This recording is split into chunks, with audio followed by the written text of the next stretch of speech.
Hello, my lovelies. How are you? I hope you're all safe and well. Just wanted to pop on here and introduce myself. My name's Ellie, and I am the founder of Surrey Art School and the voice behind the 5 minutes of creativity that you've been accessing so far. So thank you so much for everyone that's joined me so far. I hope you found these little videos beneficial. I just wanted to let you know a little bit more about what we're doing over here. So if you've enjoyed the videos and you're looking to pick up some art materials, you can grab all the materials that I use in the videos online in our art shop. At the moment, we've got local delivery available, but we'll also have UK delivery very soon. That's coming up next week. So please do have a look at our online shop.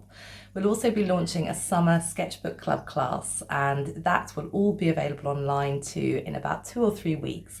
So if you've enjoyed my classes so far and you're looking to go a little bit deeper with your learning, then please do pop over and sign up to our mailing list and we'll keep you posted. We're posting out packs with all the materials you'll need for the classes, and we'll also be providing loads of other content online via our private members page. So if that's something that's of interest of you, please do join our community online. Hello my lovelies, and welcome back to I'll Just Do This for 5 minutes, or 5 minutes of mindful creativity.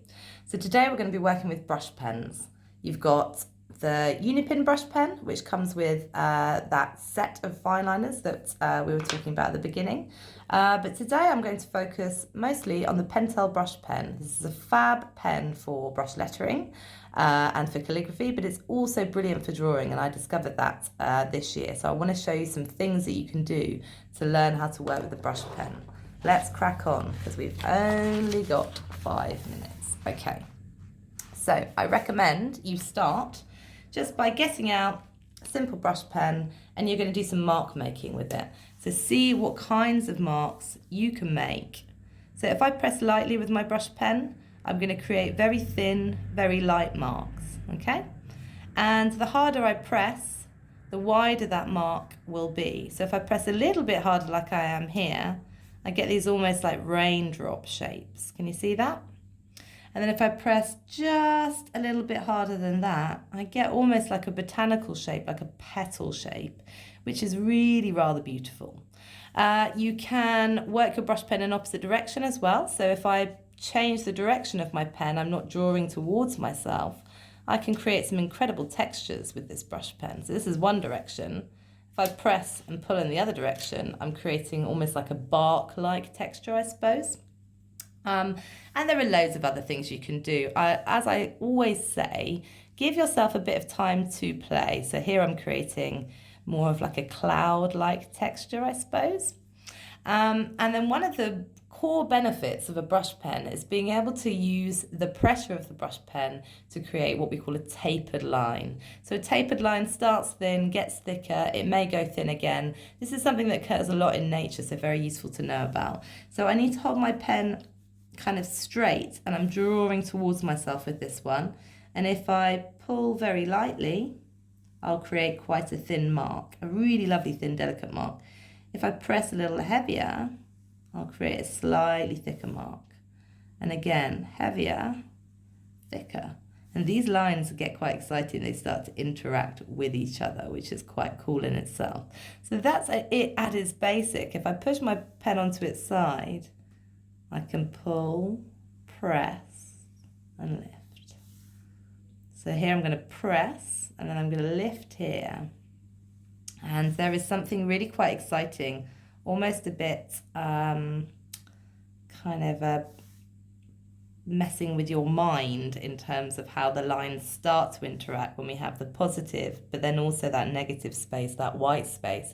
You may have noticed a little bit before with your previous botanical drawing. So how can I shift that into something useful? Well, first way to do it is to create something like a tree. So pull out your center branch of your tree, and then press just a little bit harder when you reach the base, okay?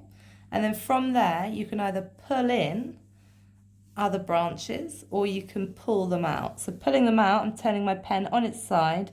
I'm pressing on the trunk area, which is a safety zone. And then as I pull out, I'm sort of lifting. These are the bare winter trees that we were playing around with in the last project for Sketchbook Club. And then similarly, I can start really light and then I press when I get to the base. Don't forget to ground your trees a little bit. You don't want your trees kind of floating in space. So I've got the bare skeleton there, but you know, the trees are starting to kind of come to life, aren't they? They're becoming a lot greener. So if I switch to a different colour pen, say my olive brush pen, I can actually start to add in a little bit of foliage on my trees and bring them to life. So that's really fun and very satisfying to do. And indeed, I can add some extra little bit of textures for the grass here, for some other foliage that you might see. So compared to the black is fun, but when you start to introduce some other colours, that can also be really interesting. Going back to the black, I talked a little bit about using the back of the brush here, and if you want to create, say, like an ear of corn or maybe, I don't know, some lavender, if you just press with the back of the brush like this, and then twist and press, twist and press, twist and press, twist and press, you can create a lovely little kind of ear of wheat or a little bit of lavender. Similarly, if you wanted to add some leaves to your plant, instead of just kind of drawing out the shape of the leaf, just press with the back of the brush pen and you can add some lovely bits of foliage. Think about all those budding bushes that we saw, the blossom, all those kind of things that are kind of fresh growth. Those little leaves can be rendered so easily just by using the actual surface of the pen. And then this kind of work can lead you into working, you know, in paint, but also in pen and ink. That is literally it for my quick 5-minute video for today. Just a brief introduction to the brush pen. Do let me know if you've got any questions, and I'll be in touch again very soon. Take care out there.